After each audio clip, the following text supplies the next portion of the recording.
Yes. Oh, yes. This is beautiful. Pristine condition.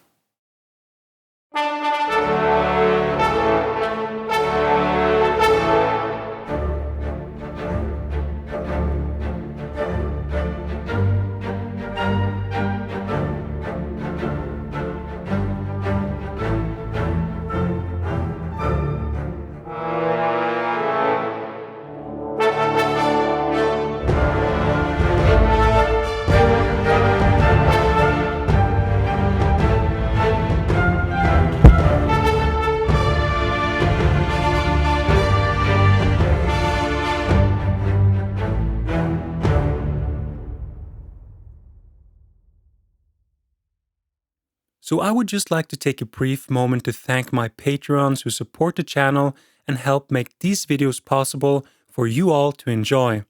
Thank you. Welcome back to another episode of Feldpost Sunday here on the World War II History and Reenacting YouTube channel. Well, it's Sunday again, and it's time to see if there's any Feldpost. You guys ready? 3, 2, 1. Wir haben Feldpost. We have 2 letters. It's always 2 letters, isn't it? That's weird. Well, that's cool. But we have something else. This one is so big, I couldn't fit it in the Reichspost bag. Right. Let's put that over here. Get the puku out and start with the first one. So, what do you guys think it is? I have my suspicions already. And ooh, this is something different. Yeah. What's this? Something to keep the envelope from bending. We have Essenkarte. Oh, something fell out.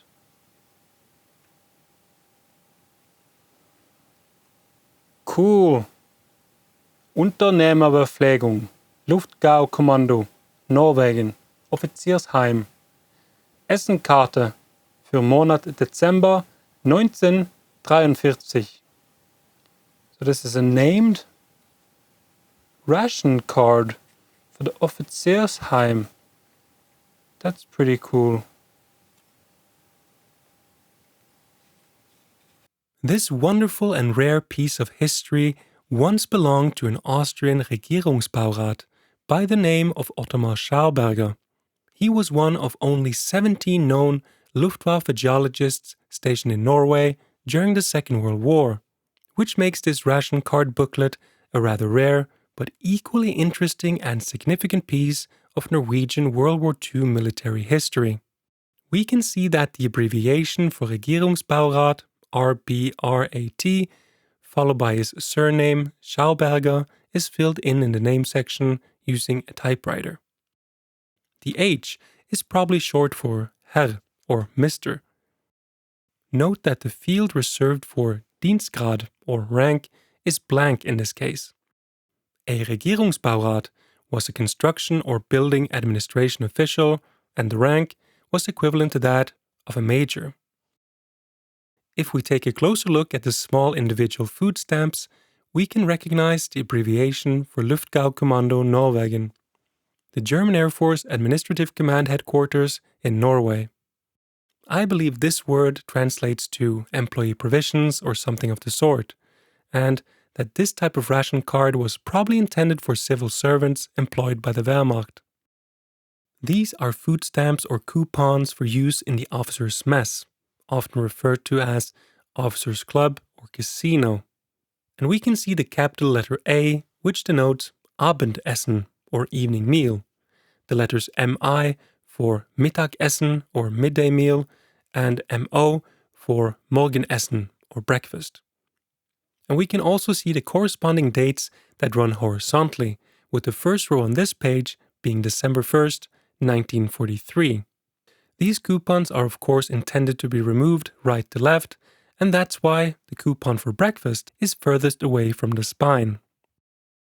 Also note the number 154, which corresponds with the number assigned to the front of the booklet. Note that every single little abbreviation and date grouping has a scored rectangular outline, and every single one is actually an individual ration coupon. In practice, the coupon with the corresponding date and meal would be removed from the page and exchanged for the corresponding meal at the officer's mess, meaning that all coupons still present are unused and have not been exchanged for a meal. If we take a closer look inside the booklet, we can see that several days have been used, especially towards the end of December during the Christmas holidays, where several pages are missing. But if we take a closer look, we can see that Schauberger did not dine at the officer's mess the entire first week of December, but the coupons concerning all 3 of the available daily meals are missing from December 8th through December 10th. They have been removed and were most likely all used. Further, there are 1.5 full pages of unused coupons until we have this single removed loose breakfast coupon for the 20th of December. It appears that Schauberger dined at the officer's mess through the Christmas holidays and New Year's Eve, with the exception of one day, the 26th of December, where he only ate breakfast.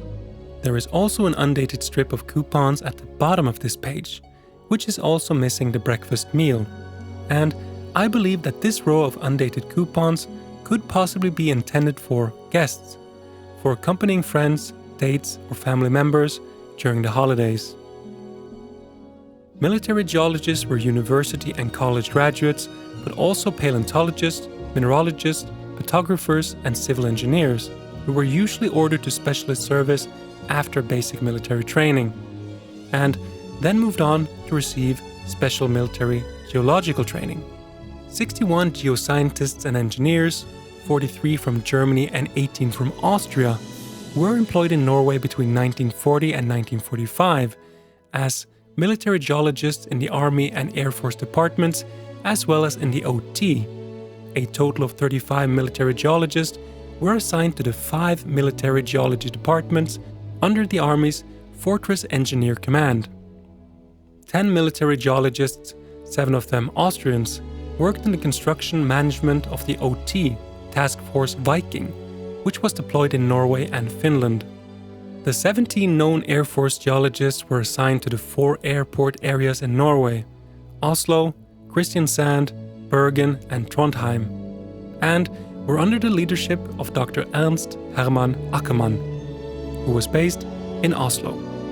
As civil servants, they were members of the Wehrmacht, but not soldiers in the sense of the Military Service Act, even if they had previously served as soldiers in the Wehrmacht, even as a non-commissioned officer or officer. Military geologists were employed in the Air Force as well as in the Army as civil servants in uniform, and in the Air Force as government building administration officials holding the rank of major within the Air District Administration in the subgroup Engineering and Construction. On the back of the ration booklet, there is a bunch of handwriting that is hard to make out, but at least I'm able to make out one word: Oslo, the Norwegian capital. Cool, let's put that to one side and see what's in the other one.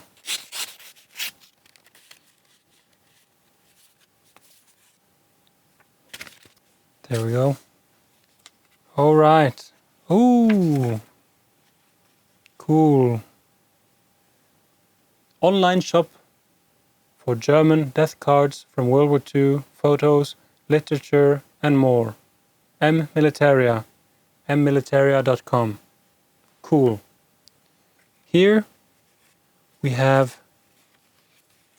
a death card from Obergefreiter Franz Hartmann. This is a nice condition, single panel, wartime death card for Obergefreiten der Marineartillerie Franz Hartmann. Franz was an enlisted man in the Naval Artillery and was killed in Norway on the 12th of May 1944. There is a nice photo of the young man in his blue Navy uniform and a wonderful wartime Iron Cross, followed by the words, "Pray for the fallen corporal of the Navy Artillery, Franz Hartmann, who gave his life for the homeland." Further, The card states that his final resting place is at the German military cemetery in Oslo, which is the Norwegian capital, as well as his date and city of birth. There is also a poem at the bottom that, roughly translated, goes something like this. Oh, it's hard to believe that you will never return to us, that you must leave your life so young. Our happiness is destroyed. Everyone who knew you and your good heart just shakes our hands in silence in this deep pain. Your faithful heart, rest in peace, always mourned by your loved ones. The back of the panel shows a beautiful illustration of a soldier's grave with Hartmann's burial details on the cross at the military cemetery. A bouquet of flowers and a steel helmet rests on his grave. Below are the words, "Far from the eye," or sight, "close to the heart."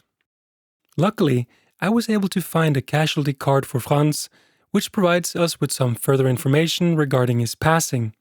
Franz was born on April 18, 1922, in Sigfusen. He was a naval artillery corporal serving in a naval artillery unit, more specifically, Marineartillerieabteilung 502. He passed away on May 12, 1944, on the island of Flekkerøy, situated right off the coast of Kristiansand, a city in the south of Norway. There were several coastal artillery batteries and other installations on this small island during the war, and for the most part, they were manned by this specific unit. I believe his death was due to the result of a fatal accident at one of the previously mentioned military fortifications while handling landmines, and several other soldiers were also killed or wounded in the same incident.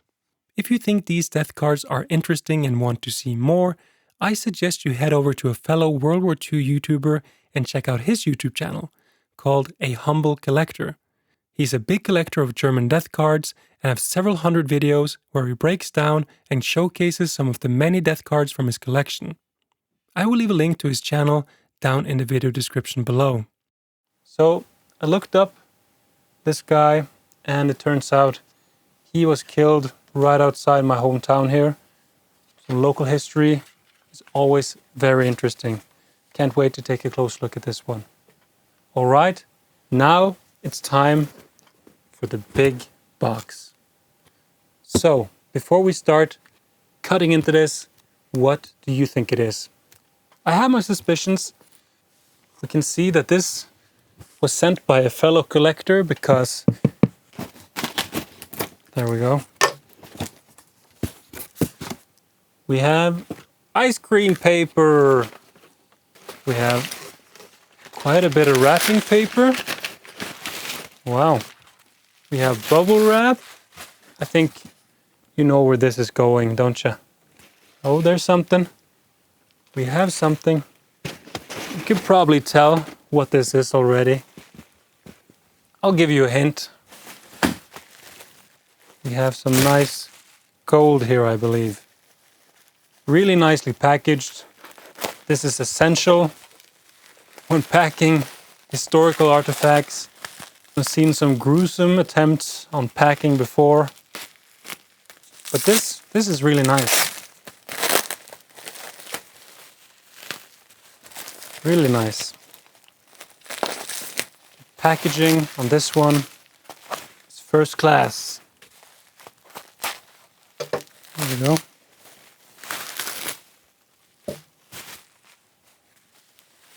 Oh yes.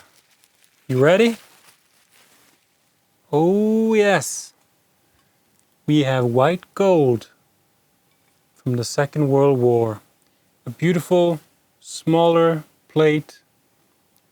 Sort of a breakfast plate. This wonderful breakfast-sized plate was manufactured for the German Armed Forces by the famous Norwegian Porsgrunn porcelain factory during the war. It measures 21 centimeters in diameter, and for its size, it's very, very heavy and quite solid. This is high-quality stuff, and it's definitely made for a military mess hall application. It features a single, sharp, light blue German Army eagle on the top front face and a similar colored line running around the center of the rim. I am unsure of the significance of this blue line at this time. It may denote that this plate belonged to either the non-commissioned or officer's mess, or it's simply just a design feature. But as most of the Norwegian Blue Eagle porcelain does not feature such a line, I am inclined to believe that this line must have some significance. At the bottom is of course the maker's mark for the Porsgrunn porcelain factory. Very, very nice. All right. You think it's the same or think it's something else? I can't remember actually what this is. This feels a little lighter. Could be finer grade porcelain. We should be a little bit more careful, I think, so we don't break something. Or what?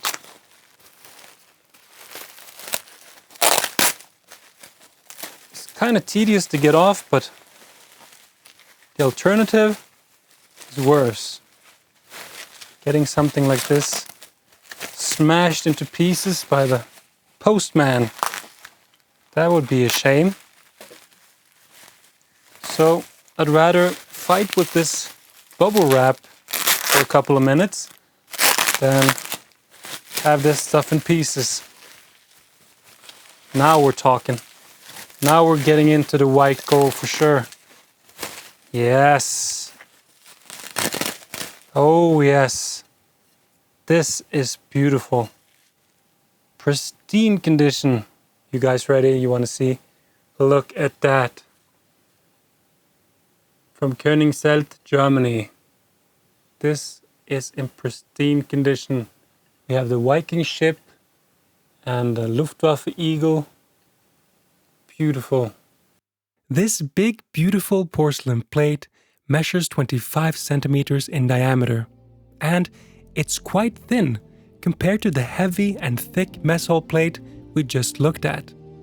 There is a lovely, deep blue stripe running around the entire edge of the rim, and we also have this fantastic light blue Viking ship with wind in its sails riding the waves. Also, note those cool little round Viking shields. Above the ship, overlapping the sail, is a slightly darker blue, sharp Luftwaffe eagle, which is the German Air Force eagle. And for those of you that did not know, each of the three armed services of the German military, the Army, Navy, and Air Force, each had its own version of the German eagle. There is not much information surrounding this particular porcelain series, but it's believed that this design came into existence following the German invasion and occupation of Norway in 1940. It's said that this special porcelain series was only manufactured in 1941 by the famous German porcelain factory Porzellanfabrik Königseld, and was exclusively issued to the officers' mess of the original 7 divisions that took part in the actual Norwegian operation, which was codenamed Weserübung Nord. I assume that this design represents all the 3 armed services that took part in the invasion, with the Luftwaffe Eagle symbolizing the German Air Force flying above its troops, while the ship symbolizes the Navy, and the shields on the ship symbolizing the warriors of the army. The overall Nordic theme, of course, symbolizes the North and Scandinavia, and in this case, Norway. Due to its nature and limited production, this porcelain series is considered quite rare and very collectible. Your definition of rare might be different to mine, but they are certainly wonderful and valuable pieces of history that seldom come up for sale. Beautiful piece. Wow. That's amazing. I have one of these before, only a smaller one. And I've also actually found one, a broken one, that is, out in the field while metal detecting here in Norway. So that's pretty cool. Really cool. That's super cool. Wow. Beautiful, beautiful, beautiful pieces. So I really hope that you enjoyed this episode of Feldpost Sunday. And if you did, please hit that like button. And don't forget to subscribe to the channel so you don't miss out on any other World War II related content. If you enjoy my videos and want to support the channel, please consider supporting me on Patreon and help the channel grow and keep the content coming. There's a link to my Patreon down in the video description below. That's all for now. Thank you so much for watching. And until next time, Auf Wiedersehen. Essenkarte. I want some Essen on my plate. And I want the Essen plate on another plate. Alright. Cool.